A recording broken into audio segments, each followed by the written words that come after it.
Hey everyone, welcome back. In this video, I'm going to show you how to hide WhatsApp channel suggestion. So in that way, you can hide and remove WhatsApp channels.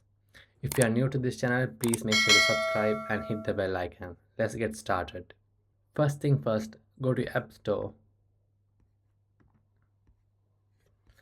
search for a WhatsApp,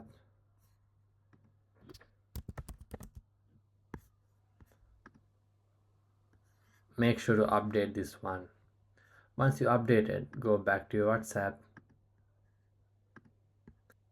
and click the updates, and you can see option called find channels to follow. In that you can see all the channels is suggest. If you want to hide, you can click this arrow mark and all the channels will be hidden. In case that arrow is not showing here, so what you can do, you can go to the channels you already following and unfollow those channels.